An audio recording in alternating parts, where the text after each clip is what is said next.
우리는 역사상 가장 중요한 시점을 지나고 있습니다. 하나님께서는 하나님의 일을 하시기 전에 사람을 준비시키셨음을 우리가 알고 있습니다.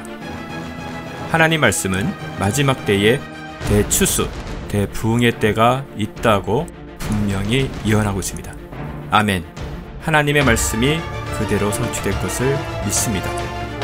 예레미야 눈물은 잠자는 교회와 영혼을 깨우기 위해 노력하고 있습니다. 이 가슴 뛰는 일에 함께 하길 원하시는 분은 카카오 채널로 연락 주시기 바랍니다. 당신은 위대한 하나님의 사람입니다.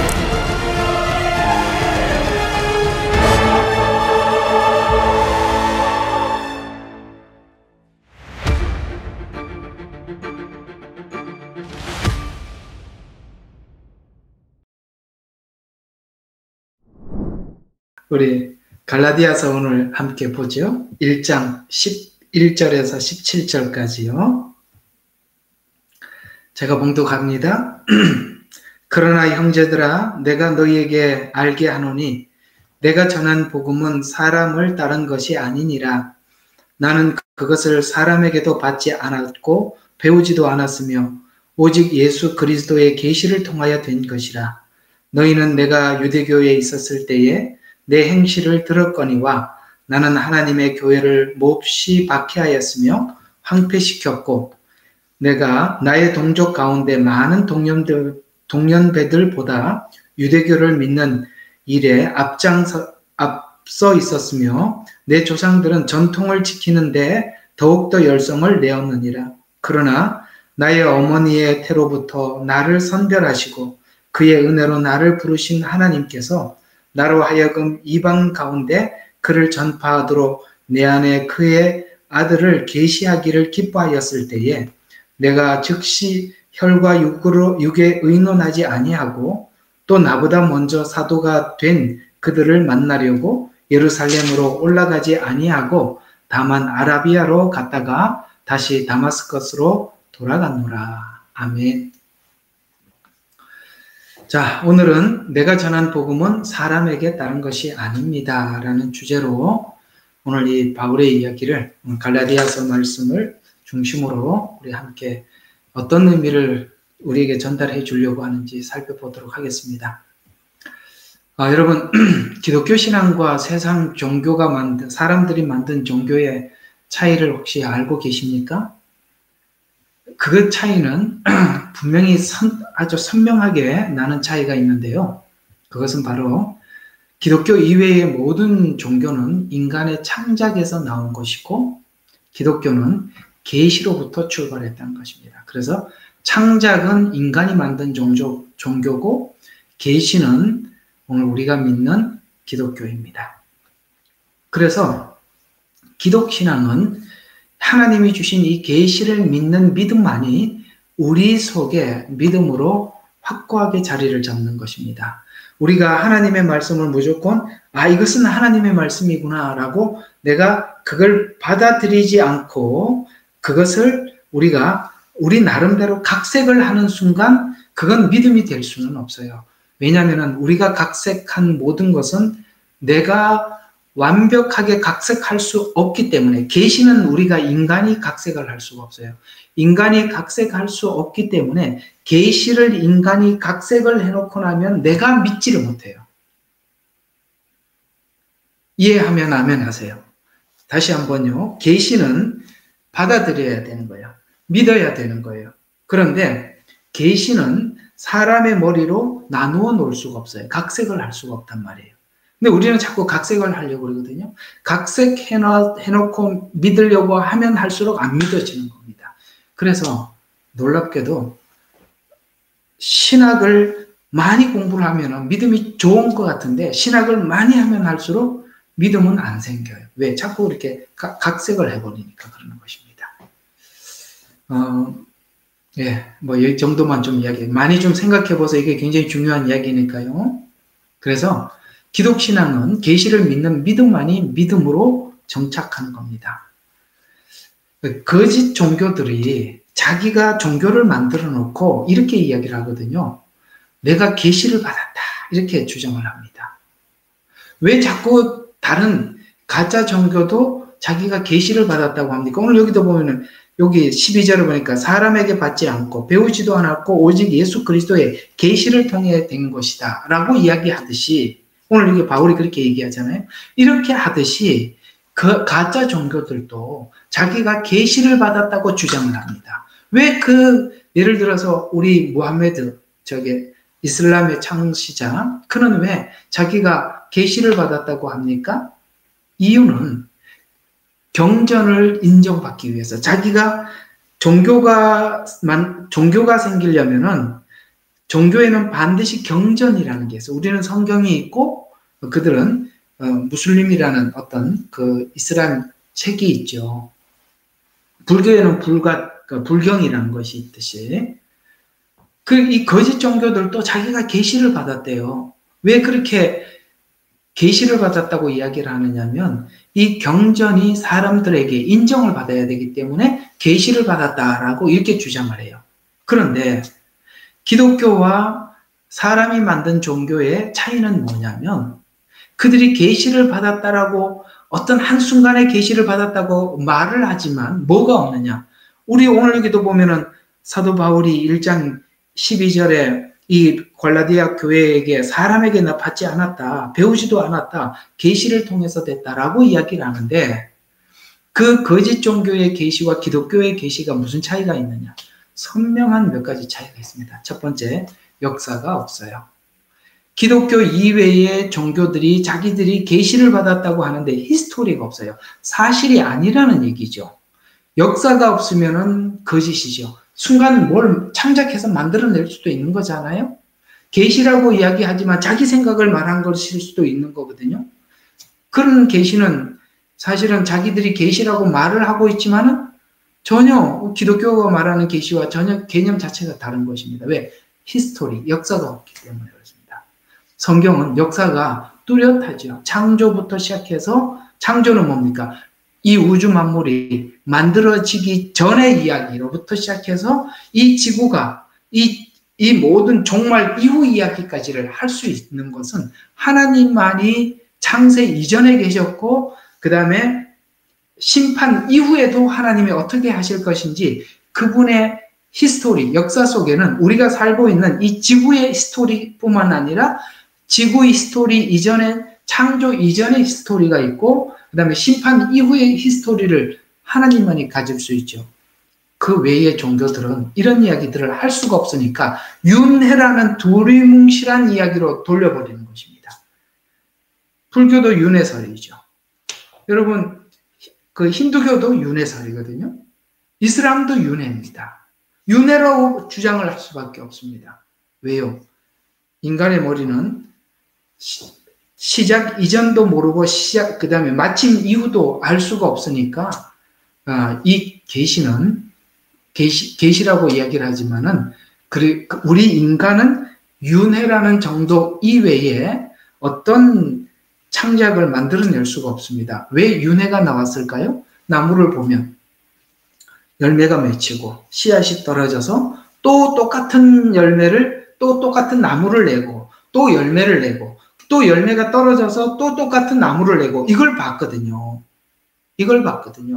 그래서 이게 윤회구나 이렇게 주장을 하고 있지만, 기독교만이 정확하게 그들이 인간이 창작한 것과 다르게 윤회가 아니다 라고 말씀으로 창조하였고, 마지막 하나님의 심판 이후에는 영원히 천국과 그 다음에 영원한 영생과 영벌로 이렇게 나누어진다라는 말을 뚜렷하게 할 수 있는 이유는 바로 하나님께서 그 모든 것을 주관하셨던 분이기 때문에 우리 모두에게 정확하게 알려줄 수 있었던 것이죠. 그래서 잘 기억해 두세요. 거짓 종교는 뭐가 없어요? 히스토리가 없어요. 그 다음에 창조 이전과 이후 이야기를 할 수가 없습니다. 또 하나는, 여러분, 우리가 이 기독교는 계시의 말씀이지만 이 계시가 우리에게 믿음이 되는 이유는 뭐냐면 예언과 성취로 되어 있기 때문에 그렇습니다. 하나님은 역사를 계획하시죠. 계획한 대로 이루시죠. 그래서 기독교에는 뭐가 있냐면은 예언이 있고 성취가 있어요. 이 둘을 맞춰보면 하나님께서는 앞으로 이 지구의 모든 역사들, 강대국들이 어떻게 생겨나고 어떻게 사라질 것인지를 계시를 통해서 말씀하신 대로 이 세계사는 하나님의 계시대로 지금까지 정확하게 그 시간을 맞춰가고 있죠. 지금 일어나고 있는 모든 전쟁들도 성경에 사실 다 예언되어 있는 거지 않습니까? 이건 뭘 의미하느냐? 하나님께서 역사를 주관하시는구나, 계획하시고 성취해 가시는구나 라는 것을 우리가 확인함으로써 앞으로 미래에 있을 종말, 어떤 종말요? 예수님께서 이 땅에 다시 오셔서 영원히 심판하시고 혹은 영원히 영생을 얻는 것, 이 부분에 대한 믿음이 우리가 성경에 나와 있는 예언과 성취를 역사적으로 우리가 살펴보면서 믿음이 되는 것이죠.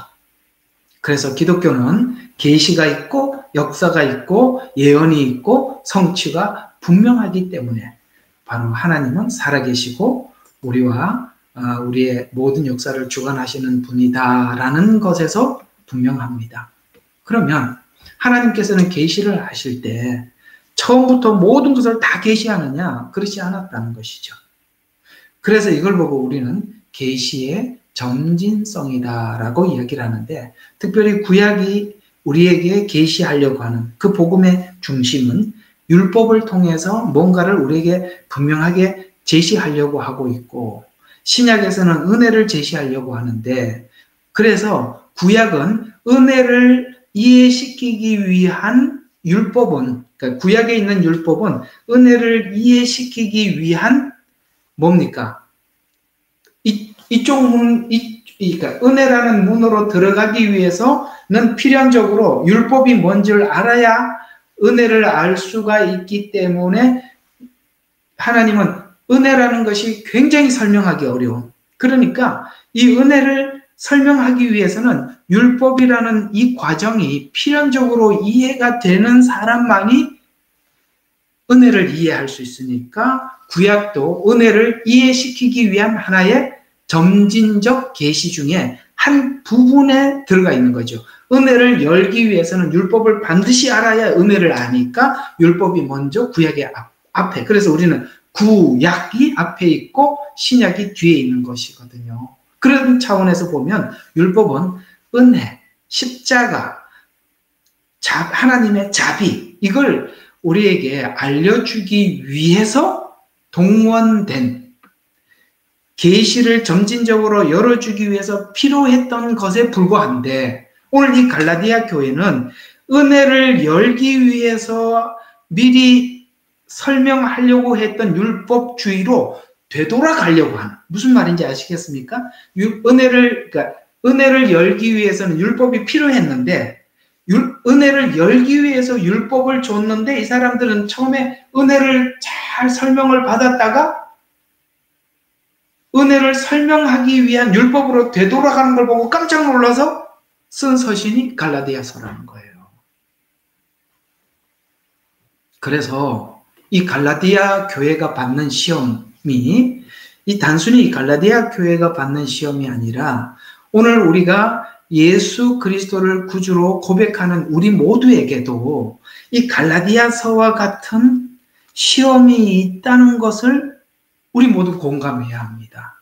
우리는 은혜로 구원을 받았다고 하면서도 신앙생활은 이상하게 율법적으로 하거든요. 그러니까 율법은 은혜를 알기 위해서 앞에서 준 건데, 은혜를 알기 위해서, 목적지는 은혜인데 목적지인 은혜에 도착을 했다가 다시 되돌아가 버린단 말이에요. 이게 굉장히 쉽지 않는 그런 이야기입니다. 그래서 이 갈라디아 교회가 받는 시험은 율법이 은혜로 넘어가는 과정에서 율법이 은혜가 구원의 조건인데 율법으로 다시 구원의 조건을 삼으려고 하는, 한 번에 다 설명이 안 되는 거니까 제 설명은 듣고 생각을 많이 해보셔야 돼요. 꼭 생각을 해요. 이 고민을 반드시 해주시기를 진짜 부탁합니다. 다시 한번.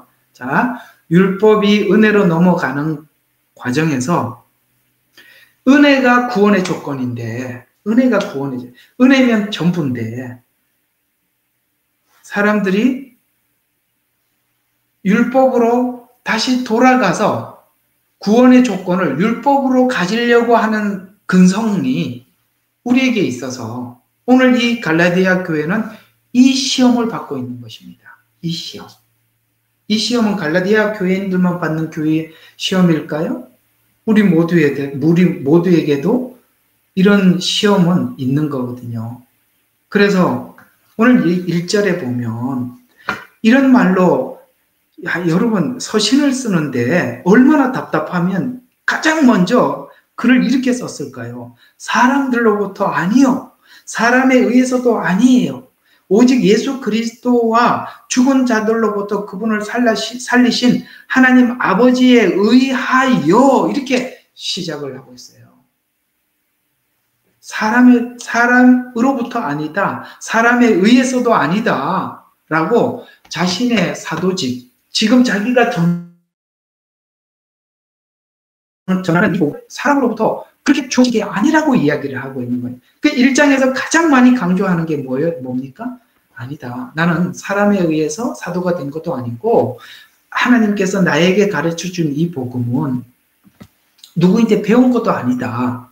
그분이 나에게 열어주신 것이다. 라고 계시라고 자꾸 설명을 하고 있는 것입니다. 계시. 자, 그런 의미에서 1절의 내용이 다시 강조함으로써 우리가 믿는 신앙이 왜 복음이라고 여러분 혹시 복음이라는 말이 무슨 뜻인지 혹시 아세요? 복음이라는 말은 복된 소식, 아름다운 소식, 기쁨의 소식, 심판의 소식 이런 말들을 함축해서 복음이라고 표현한 거예요. 복음이란 기쁜 소식이에요. 아름다운 소식이에요. 복된 소식이에요. 소식은요, 내가 만들어내서 바깥으로 내보내는 게 아니라 그 바깥에 있는 소식이 내게로 들어오는 거예요. 이게 그래서 소식이라고 이야기하는 거예요. 우리가 구원을 얻기 위해서 뭔가를 해서 받은 게 아니에요. 하나님이 다 해놓은 것을 내가 받아들이는 거예요. 그래서 소식이라 이렇게 표현하는 것입니다. 자, 그래서 오늘 이런 부분에 대해서 우리가 한번 이렇게 생각해 보도록 하겠습니다. 구약의 율법은 은혜를 알기 위해서 준 하나의 점진적 계시를 위해서 필연적으로 알아야 될 것이라고 이야기했습니다. 그렇다면 제가 이제 저와 여러분에게 이런 질문에 대해서 여러분 스스로 한번 대답을 한번 해보시죠. 여러분 구약에 있는 하나님을 아세요? 라고 묻는다면 네, 구약에 있는 하나님을 압니다 라는 말을 여러분들이 어떤 식으로 지금 하고 계십니까? 예, 하나님은 구약에 있는 하나님은요 무서운 하나님이에요. 잘못하면 심판하시고요. 우리 보고 계명에서 떠나면 안 돼. 분명히 계명을 지켜야 돼. 계명을 지키지 않으면 너 이스라엘 백성들 봤지. 저렇게 포로로 잡혀가고 심판받는 거 봤지. 그럼 너는 꼭 계명을 지켜야 돼. 그러면 또 신약의 하나님은 누구세요? 라고 물으면 신약의 하나님은 사랑의 하나님이고 자비의 하나님인 것 같아요. 여러분 다 틀렸습니다. 아니에요. 그렇게 이해하고 계시죠? 구약은 심판이 너무 많이 나오니까. 구약의 하나님은 심판의 하나님이에요. 신약의 하나님은 은혜의 하나님이에요. 그 말이 아니라 여러분 이걸 내가 아까 말씀드렸잖아요. 율법은 뭐라고요? 은혜를 알기 위해서 점진적 계시 속에서 필연적으로 알아야 될 한 부분이라고 이야기했습니다. 그렇다면 우리는 신구약 안에 있는 이 모든 것이 하나님의 은혜를 열기 위해서 준 것이라면 우리는 구약의 하나님을 아는가라는 질문에서 이렇게 정리가 되어 있어야 돼요. 이 밤늦게 머리가 쥐가 나겠습니다. 그래도 정신 차리고 좀 들어봐요. 자, 구약의 하나님을 안다는 말의 뜻은 그 하나님이 구약에 있는 하나님이 예수 안에서 하나님을 안다는 거예요. 구약에서는 예수님이 앞으로 우리의 구원을 가져다 줄 메시아로 공개되어 있거든요. 그러니까 구약의 하나님을 안다라는 말을 심판의 하나님 이렇게 이야기하면 구약의 하나님을 모른다는 거예요.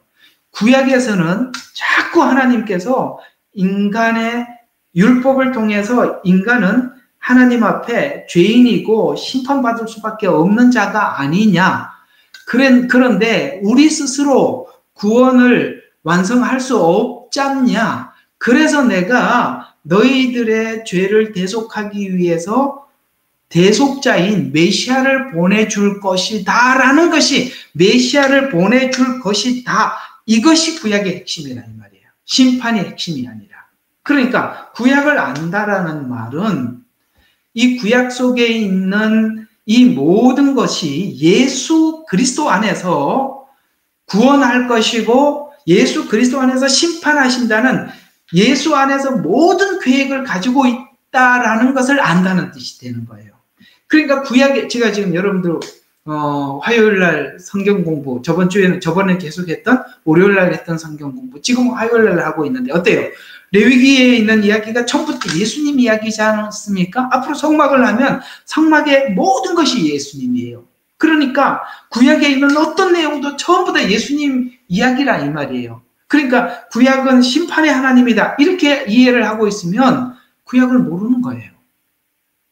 구약은 구약 안에 있는 예수가 어떻게 등장했는지를 알 때 구약을 안다, 이런 뜻이 되는 것입니다. 그러면 또 내가 누구인지 안다라는 이 말은, 내가 누구인지 안다는 말은 우리가 예수 밖에서는 내가 누군지 몰랐어요. 그냥 인생이라는 것이 살다가 이렇게 살다가 가는 거지 뭐. 이게 우리가 예수 없을 때 아는 나였어요. 그런데 예수 안에서 내가 나를 안다는 말은, 내가 누군지, 이제 그리스도인들이 내가 누구인지 안다는 말은 예수 안에서 내가 누구인지 안다는 말이에요. 이해가 가요? 구약에서 구약을 안다는 것은 예수 안에서 구약을 안다는 뜻이고, 또 내가 이제 그러니까 내가 기독교인으로서 내가 나를 안다는 것은 이제는 내가 예수와 하나가 됐잖아요. 그러니까 예수 안에서 내가 누구인지 안다는 말이고, 여기서 바로 예수 안에서 내가 누구인지 아는 그 자리가 바로 신앙의 출발선상이라 이 말이에요. 근데 이 출발선상에 오기 전까지 우리가 구약에 대해서 오해할 수도 있고 신약을 오해할 수도 있습니다. 하나님의 심판, 하나님의 구약에 있는, 주로 나타나고 있는 이 심판에 대해서 오해할 수도 있고, 신약에 나타나고 있는 하나님의 사랑도 오해할 수 있어요. 그러나 그리고 우리가 이게 엎지락 뒤치락 하다가 결국은 하나님께서는, 오늘 여기 바울도 그랬잖아요. 율법에서 완전한 사람이었죠. 그렇게 지키는 것이 하나님을 섬기는 거라고 그렇게 철저하게 믿고 살다가 완전히 예수님을 만나고 다 깨져버렸죠. 구약에 자기가 구약에서 알고 있던 것이 다 깨져서 구약의 모든 내용이 예수님이라는 걸 알고 전하게 되고, 예수님을 만났을 때 드디어 바울은 자기가 누구인지 정확하게 알았듯이 우리가 그리스도 안에서 이런 일들이 모두에게 일어난다 이 말이에요. 이해가 가십니까? 그것은 하나님께서 주시는 이 모든 계시가 예수를 설명하고 있는 것이고, 예수 안에서, 우리가 예수 안에서 하나가 되어서 하나님께서 예수 안에서 어떻게 이 일을 완성할 것인지 우리가 안다라는 차원에서 저와 여러분은 예수를 알고 나를 알고 내가 하나님 안에서 내게 어떤 일이 지금 일어났는지 안다라는 이런 알미, 이렇게 아는 알미, 여러분 안에서 삶을 바꾸기도 하고 변화시키기도 하고 지금까지 살아왔던 방식의 삶을 다 버리고 하나님 앞에 올인할 수 있게 만들어 주시더라는 거예요. 어때요? 여러분 하나님을 아세요? 그리고 여러분이 하나님 안에 내가 어떤 존재로 하나님께서 우리를 받아주신지 아세요? 그걸 아는 순간 우리에게는 반드시 바울과 같은 변화가 일어날 수밖에 없지 않냐 라는 부분에 오늘 이 바울은 자기 자신의 변화를 간증하고 있는 것입니다. 어떠냐? 내가 구약에 하나님을 오해했을 때 삶과 내가 예수님을 만난 이후에 내 삶이 이렇게 변화되었다. 나는 너희들에게 지금 거짓말하는 것이 아니다. 라고 오늘 바울은 변론하면서 오늘 이야기를 풀어나가고 있는 것이죠. 구약 안에서 안다는 것은 예수 안에서 구약을 안다는 뜻이고, 구약에서 말하는 구원의 필요와 계획을 안다. 예수 안에서 안다. 내가 예수 안에서 어떤 상태인지 안다. 그래서 내 미래가 예수 안에서 어떻게 결론 지점에 갈 건지 안다에서 우리는 뭘 알게 되는 거죠? 나는 예수 안에서 다시 부활하게 되고 예수 안에서 영생을 소유한 자로 지금 어떻게 살아야 하는지 안다. 그럴 때 여러분의 삶이 구체화될 수 있다 이 말입니다. 말씀 안에서 알지 않는 것은 하나님을 아는 것이 아닙니다. 말씀 안에서, 그러니까 아까 구약과 신약이라는 이 말씀 안에서 내가 하나님을 알지 못하는 아는 것은 하나님을 알지 않은 게 아니에요. 왜냐하면 우리가 하나님 안에서 성경 안에서 나를 아까 말씀드린 것처럼 이런 식으로 내가 나를 알지 않고 있다면 단순히 잠깐 하나님이 주시는 어떤 경험, 체험들, 감동들 이런 것들은 여러분들이 하나님을 알기 위해서 준 것이지 그건 하나님을 아는 것은 아니거든요. 이해가 가세요? 하나님이 여러분과 제게 어떤 기적을 베풀어 주셨어요. 감동을 주기도 해요. 어떤 삶에 하나님이 경험을 줄 수도 있어요. 그건요, 내용이 아니에요. 내용을 알려면 성경 안에서 내가 누군지 알아야 돼요. 그러니까 하나님은 그런 것들은 전부 다 성경 안에서 하나님을 소개하기 위해서, 알리기 위해서 초청하는, 문을 여는 것에 불과한 것이지 문으로 들어와야죠. 문으로 들어온다는 것은 말씀 안에서 하나님을 알기 시작하는 것입니다. 오늘 어렵고 복잡한 이야기 같지만 단순한 이야기인데 너무 중요한 이야기니까 지금 제가 여러분들에게 설명하는 이 설명으로 부족하면 다시 이 녹음을 다시 들어가면서 한번 여러분 진지하게 여러분 자신에게 묻고 대답하는 그런 진지한 시간을 여러분 가져주셨으면 좋겠습니다. 그래서 계시는 은혜로부터 시작하는데 이 은혜라는 말은 이런 뜻이 되는 거예요. 내가 할 수 없는 것. 또 하나는 내가 한 것이 없는 것. 율법은 내가 그러니까 지키라라고 하셨죠. 이렇게 하는 계명을 주시고 지키라고 했죠. 그런데 우리가 율법을 지키려고 하면 할수록 이건 내가 할 수 없는 거구나. 또는 내가 할 수 있는 게 아니구나라는 것을 우리가 알게 될 때 하나님은 제가 할 수 없습니다 라고 했을 때 하나님은 누구에게로 초청합니까? 예수 그리스도 안으로 우리를 초대해서 그 앞에서 우리 죄 용서함을 받게 하시고 하나님 안으로 우리를 초대해서 우리는 예수 밖에서는 율법을 통해서 하나님 앞에서 알려고 했다가 예수 안에 들어와서 하나님이 누구인지 알게 될 때 우리는 예수와 하나가 된, 연합된 그런 상태에서 은혜를 받은 자로서, 입은 자로서, 아시겠습니까? 은혜는 내가 해서 받는 게 아니라 은혜를 입는 거죠. 그래서 은혜를 입은 은혜가 무엇인지, 그래서 우리가 사실 은혜를 받고 난 이후에 우리 찬송가 가사에도 보면 늘 의심하면서 안 믿는 자에게 내 작은 입으로 곧 증거하리니 이런 그 찬송가 가사가 있듯이 이 말은 저는 이 은혜를 왜 의심하나라는 이렇게 왜 이 사람이 그 찬송가 가사를 적으면서 그렇게 했나? 은혜는요 너무나도 크고 놀라워서 우리가 받고 난 뒤에도 받았는지 정말 얼떨떨한 게 은혜거든요. 그래서 늘 의심하면서 이렇게 표현을 한 것 같아요. 우리 모두가 그리스도 예수 안에서 받은 은혜를 생각할 때마다 느끼는 것은 야, 정말 이 은혜가 너무나도 크고 놀랍고 신비로워서 그게 아침마다 새롭잖아요. 잠자기 전에도 그 은혜가 너무나도 새롭잖아요. 그렇게 은혜라는 것은 너무나도 광범위하고 크다 이 말입니다. 그러면 이 은혜가 우리에게 어떻게 들어오게 됐는가? 도대체 이 은혜가 도대체 어떻게 우리가 이 은혜를 받게 되었는가라는 이 부분에 대해서 우리는 오늘 이 본문에서는 이렇게 설명하고 있습니다. 자, 15절 한번 보십시다. 1장 15절. 그러나 나의 어머니의 태로부터 나를 뭐 했다고요? 선별하시고 그의 은혜로 나를 부르신 이에게. 참 놀랍죠. 오늘 여기 보니까 어머니 태로부터 나를 선별. 내가 지금 은혜를 받을 자격이 있었나?